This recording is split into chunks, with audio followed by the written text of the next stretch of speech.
Hello, friends. This is Stephen Bauman from Living in the Meantime, which is a project I'm now launching for the first time, a podcast and a blog that will be dealing with very practical matters about what it means to be living lives of deep meaning and value in the current moment. I'm glad for your presence. I hope you'll join us for the conversation.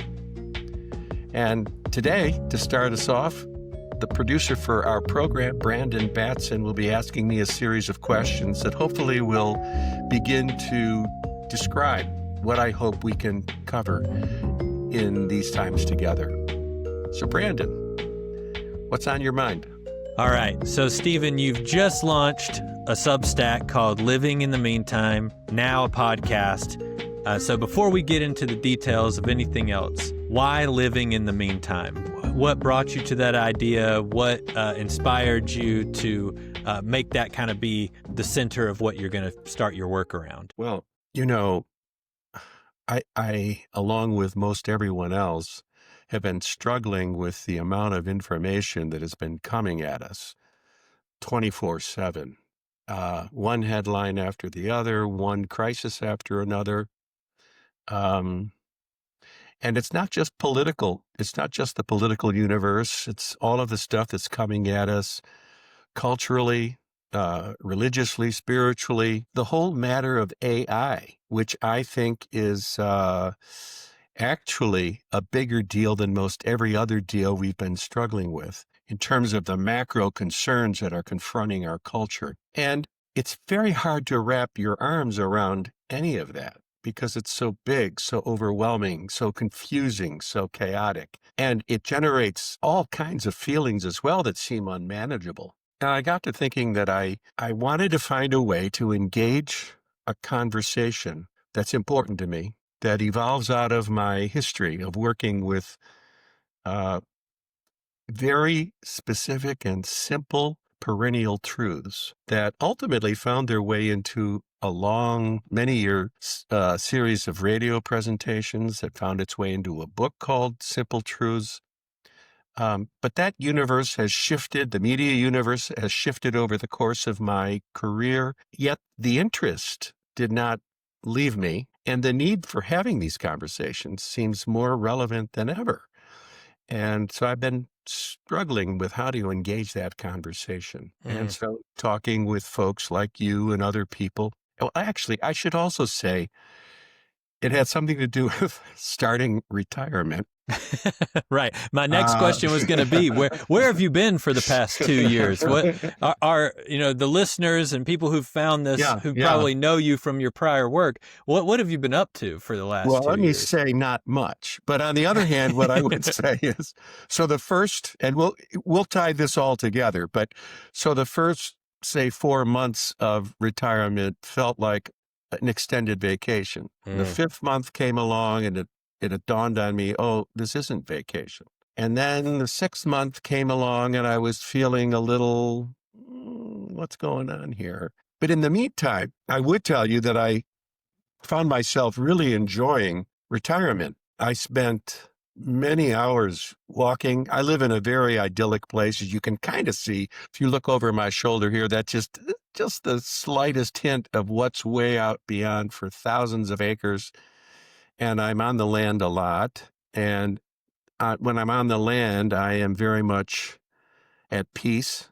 I am thinking and relaxing and kind of just situating in my own skin in a brand new way since retiring. And I had extended periods of time for doing that. And so that's also part of the container that I'm addressing here. But I did wake up thinking that, I want to do something now useful. I got to thinking that I wasn't missing my day-to-day work life particularly, but there were things that I was missing. And it took me a moment to kind of figure out what those were. Surprisingly, I was not missing the performance aspect of what I used to do. That surprised me because I am a performer at heart in some ways, but I wasn't missing that. What I was missing was the writing that went along with my work, and I was missing the people. You Hmm. know, when you retire from a position like I had, and you go into the woods, literally and Right. metaphorically, it's like cold turkey for an extrovert. So it dawned on me one day that one of the holes I was feeling in my life was this lack of external engagement, energy coming at me. And it wasn't a bad feeling. It was just sort of an acknowledgement. Oh, that's it. So I wanted to re-engage with people in meaningful ways. And I thought I wanted to continue writing in meaningful ways as well. And so that led me to thinking that I could put together this joint project of a podcast and a blogish kind of thing. The question remained, though, what was I going to call it? Because that was your question too. Right. Where did that come from? Okay, so I decided I was going to do this, but then the question was, well, what the hell am I going to call it? And I knew that my old ways weren't going to suffice. So I sat with that for a couple of months actually, and wasn't landing. And I tried to write things, and it wasn't landing because I didn't have the context right set in my head. And I literally woke up one morning after a sweaty night, and the phrase "living in the meantime" was right there, and I thought, oh. That's it. And part of it, of course, grew out of my own experience. I was transitioning from one life to another life. Right. I was living in the meantime in a very literal way, occupationally and personally. But it also struck me that it was completely consistent with what was going on within the culture, which is we are in the midst of some major transition that we are really floundering in. And it struck me that in the meantime, as all of this energy is coming at us externally, all the big headlines and so on, we have to go about making our days. Yeah. We have to go say hello. We got to engage our spouse or our kids or our friends or our work. Well, I think that's why I'm connecting with what you're hitting on with living in the meantime, because I mean, I think we all can admit, no matter what your political persuasion or your background is, that we're living in a chaotic world, in a chaotic time. And I can even trace back almost my entire lifetime. I think people sitting in these chairs that we're sitting in right now would probably be saying, we're living in the most chaotic time that's ever happened. And I think when we focus on that and we focus on the ends, right, we forget to live in the meantime and what Mhm. living in the meantime would mean and what the kind of conversations that we need to be having in the meantime. And so that definitely connects with me as well. Right. And it also focuses our energy in a way. What can I do? Mm, And how shall I extend myself? What matters to me? It forces us to ask these questions. You know, rather than just getting on social media and or sending off another angry uh whatever screed isn't helping anyone anywhere, including myself. That's not helpful. It's not a helpful way to engage the world. I find, here's a funny little thing, just by way of example. I find I've been learning how to cook. and and I'm not the only beneficiary of that. There are others in my life for whom that benefits. Now, right. that might sound really small and tiny and small potatoes, but I use it as an example that in the meantime, we have daily life right in front of us. And asking the questions, what are the values that are shaping my day-to-day living? How am I engaging my neighbors? How am I Mm, engaging people? What am I actually doing? In fact, I think one of my next pieces is going to revisit the old phrase that I love. What you do screams so loud, I can't hear what you say. Uh, mm. there's a whole lot of talk going on right now, and not a very whole lot of evidence of what matters most in people's lives. I'm wanting to engage in the day-to-day stuff that actually matters. Well, and I think I'm really excited about your writing and you getting back into the swing of writing because I've always been a fan of it.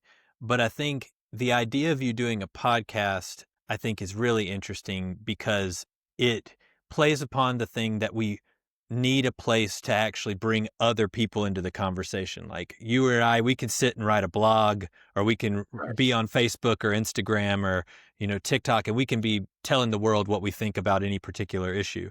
But having a conversation is completely different because you're inviting other people into that work, right? Right. And I'll confess that I'm new at this. It'll be a work in progress. Hopefully, listeners will be helpful in shaping how this goes forward. And I could imagine that there might be a future where listeners are somehow engaged in the actual uh, working out of this in some Yeah, ways. sure. Because one of my one of the things that's very clear to me that did say in my first article that I titled "Living in the Meantime." Um, is that one of the things that deeply matters to me, and I think it is really important in this moment, is to bring people together in conversation, to rediscover what it means to be um, an authentic participant in the common life, Mm. and to put ourselves out in a way. So finding a community of people who are also working towards that end seems a very important project, because it can feel very lonely. If it's just me trying to do my thing, it can be very lonely. Yeah, and that was going to be one of my next questions was like, who do you imagine on the other side of this conversation? Like, who are you hoping tunes into this? The kind of person or the kinds of people that you think would benefit from it? Right. Well, I'm a narcissist enough to say, well, everyone would Yeah, benefit from right. having a conversation like this. But on the other hand, I want to be clear that let me position myself. So I clearly, I'm a person with certain points of view about things. Um, but I want those points of view engaged in a wider community, because I think that's where we're formed and shaped into becoming better versions of ourselves, when we're having conversation in a wider frame of reference. So while I have a point of view, and I have a political point of view, and I have strongly held points of view and feelings about things that are going down, but on the other hand, I want to situate myself a to the extent that it's possible, within a diverse community of people who are also wanting to make sense out of their daily lives, and not just living at the noisy, fractious edge of existence, but on the day-to-day meat and bones of, meat and potatoes of the a day-to-day life. What does that look like? How are we managing it? And I suspect that the people that we will speak with in the podcast, well, first of all, they will have to be able to have that kind of a conversation. So I suppose there's that caveat. Mm. But someone who's willing to have a quiet conversation about these matters would be invited onto this program, I think, and to kind of plumb the depths of their own experience, what they're bringing to the table. Because I don't want to stay just at the surface of things either and just chat with points of view. I want to get down into what's hard about the way you live your life. What's hard about embodying the values that you say you espouse? What's hard about that? Because it's hard. It's not easy. Well, you talk about perennial values in your piece that you just released about honesty and compassion and civility. And I feel like in a lot of the conversations that I participate in myself and then also see online, like our definitions of those words and what they mean and what the truth is are so different right now. It's really hard to even come to a starting point for those kinds of conversations. But what you just spoke to about getting down to how is it hard for you to believe this? Like any belief worth having sometimes runs up against having, a pushback. And so how is it hard for you, or how did you get to these beliefs, or how did you get to this position? I think are far more interesting conversations than sometimes arguing the points, the Yes, greater points. exactly. And while I appreciate a well-written article with a particular point of view to make and a point to make, I appreciate that, and I'm informed by those. But Mm. in the meantime, here's that word again. In the meantime, I got to cook dinner. I'm a grandfather. I will be spending time with grandkids. I have other responsibilities. I'm on the several boards and so on. And um, there are responsibilities that go along with that. And I'm situated within a wider community up here. And there are responsibilities actually that go with just simply being a good citizen and a participant within the wider community. And Yeah. those things don't require a well-written point of view. No, and I think that's kind of what you were getting to when you were talking in your article about lowering the focus of our attention to what's in front of us. Right, There are all these things going on in the world, but what's happening, I mean, across a dinner table, what's happening in our own right, lives? right, Mm. right. So for instance, and I haven't lined up these people yet, but people I'm thinking of having conversations with will run the gamut from, I ran into just by chance, an Uber driver. I was attending a special event, and that driver became the driver I used for a couple of days. And I discovered he was a retired electrician, probably around my same age. And very affable, warm, no nonsense guy. And in the course of our conversation, I learned that over the course of his life, he and his wife had provided hospitality to over 50 foster children. And they wound up adopting 6 of them. And I said to him, sweet, holy sweet Jesus, that's something. And I said, could we have a conversation about that? What So compels one in our universe to do such a exactly, thing? exactly. And I thought, "Mm, this might be a useful conversation." So we set up a time, not when he's driving me. We just set up a time for coffee, and we got together. And I heard some of his story about how he and his wife kind of tracked into it. And I don't want to go into it right now. And I'm hoping he may yet be a guest for us, because think of all of the myriad decisions that had to be made in order for them to go about doing that. And what I discovered initially was that there was no kind of grand plan for it. It wasn't like, my God, I don't believe, didn't come out of any energy like that. It came out of a simple energy of this: kids deserve to have a safe and decent place to grow up. It was as simple as that. Right. And I think, but if you think about that, there's a cascading set of little micro decisions that have to be made about living in the meantime of your life, you know? No, And I exactly. and I don't want to set up someone like that as a paradigm for what everyone should be doing. That isn't the Right, point. right, right. Yeah, The yeah. the point is to get into the meat of how they make the series of decisions. What's important? What's that like? How do you get doing? And to see also the outcomes of that, what that's about. It's about the upbuilding of the human family. It's about the common good. And I appreciate that as well. Well, Or I well, might have develop. that kind. Go ahead. Go No, I ahead. was going to say, well, developing any kind of morality or even political perspectives that don't start with the well-being of all is how we Yes. get to where we are today. Right. And and that begins, not to say this to make it sound pejorative in any way, but that starts with ordinary people, people Yes. who are making these kinds of decisions every single day Exactly. and living into their life, not necessarily thinking about politics or what is the headline on the Absolutely. New York Times this week. They're Couldn't making a agree more. thousand different decisions to impact the people around them, no matter how small or large their community is. And if they are starting that conversation with, "Is this for the well-being of all?" That completely transforms the way that they'll make decisions. Yeah. Yeah. Yeah. That's good. Yeah. I want to talk to someone who is currently living in Israel.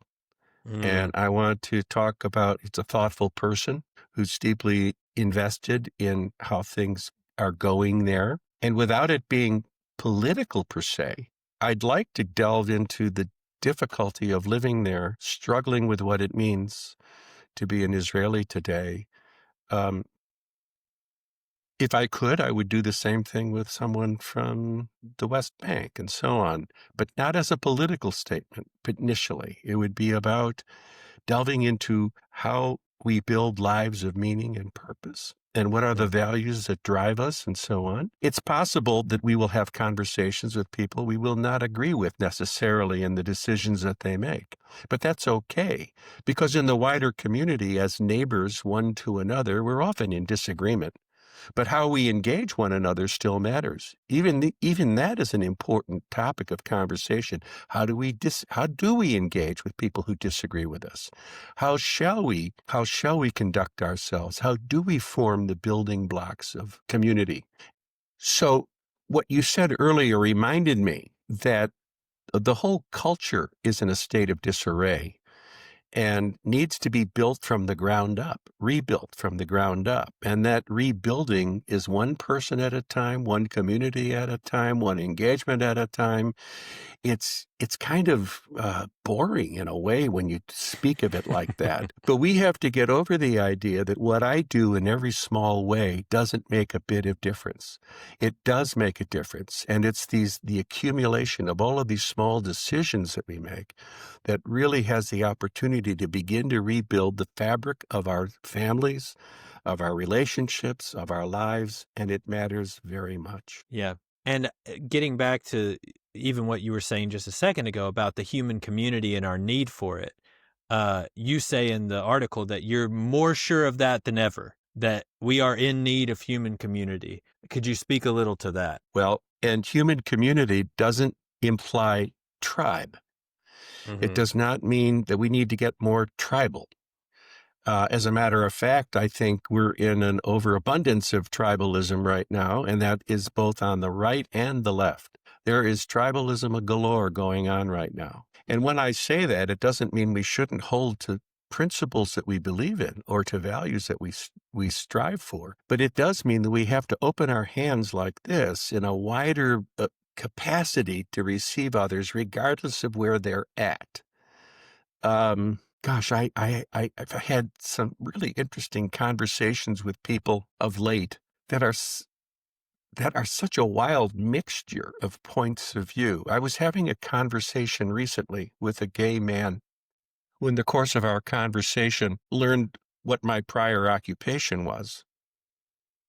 And I think that though we had other conversations, I think this was the first time it kind of landed for him. That I had been the senior minister of a church in Midtown Manhattan. And that led him to then pause and say to me, well, I wouldn't normally talk about this, but he brought up Charlie Kirk. And it led us into a fascinating conversation because it turns out that he was a fan. And we discussed who Charlie Kirk was. And I learned more about his life as it unfolded.